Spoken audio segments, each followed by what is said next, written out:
श्री गणेशाय नमः। श्रीमन्नारायण चरणौ शरणं प्रपद्ये। श्रीमते नारायणाय नमः।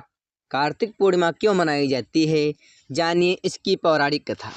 कार्तिक पूर्णिमा कथा। कार्तिक पूर्णिमा इस साल 15 नवंबर को मनाई जा रही है। पौराणिक कथाओं के अनुसार इस पूर्णिमा पर भगवान शिव ने त्रिपुरासुर नामक राक्षस का वध किया था।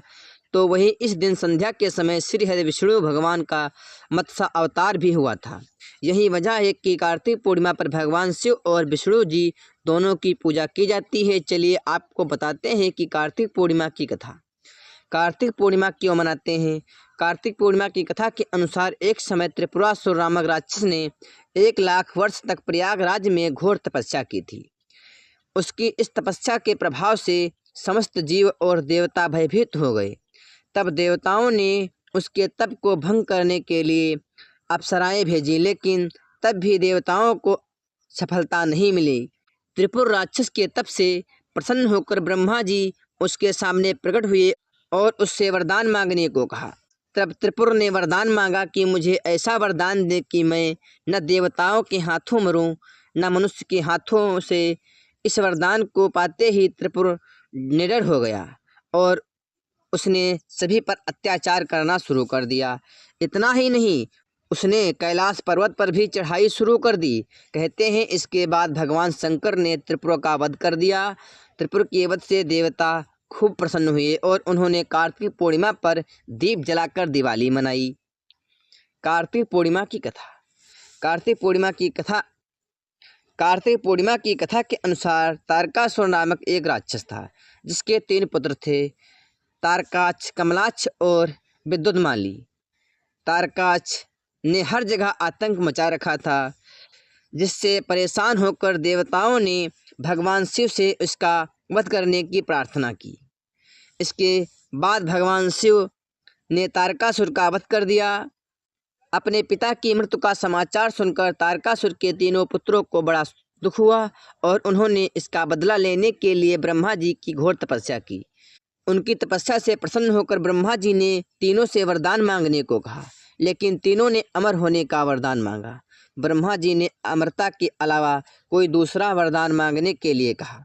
तब तीनों ने सोच समझकर ब्रह्मा जी से दूसरा वरदान मांगते हुए कहा कि आप तीनों अलग अलग नगरों का निर्माण करें, जिनमें सभी बैठकर पूरी पृथ्वी और आकाश में घूम सकें। 1000 साल बाद जब हम तीनों के नगर मिलकर एक हो जाएं, तो उस समय जो देवता तीनों नगरों को एक ही बाण से नष्ट करेगा, वही हमारी मृत्यु का कारण बनेगा। उन तीनों की नज़र में ऐसा कर पाना किसी के लिए संभव नहीं था। ब्रह्मा जी ने ये वरदान दे दिया और इसके बाद तीनों नगरों की स्थापना की गई। तारकाक्ष के लिए सोने का महल, कमलाक्ष के लिए चांदी का महल, तो विद्युन्माली के लिए लोहे का नगर बनाया गया।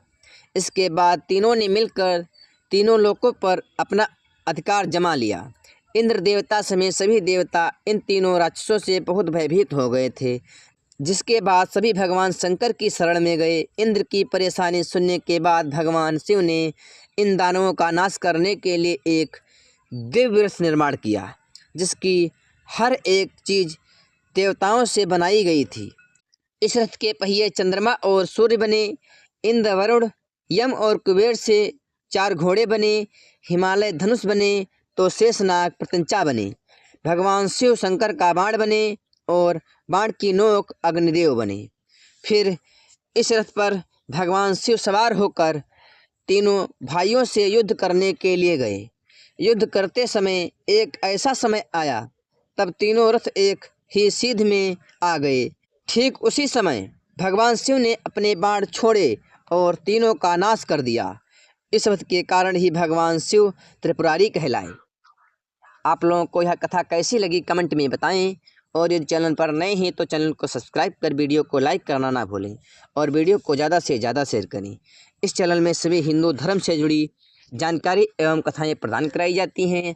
आप सभी भक्तों को कार्तिक माह के पूर्णिमा तिथि की हार्दिक शुभकामनाएं। आपका दिन मंगलमय हो और आप पर भगवान भोलेनाथ, माता पार्वती का सदैव आशीर्वाद बना रहे, यही हमारी मंगल कामना है। प्रेम से बोलो शंकर भगवान की जय हो। सभी देवी देवताओं की जय हो। जय श्री गणेश।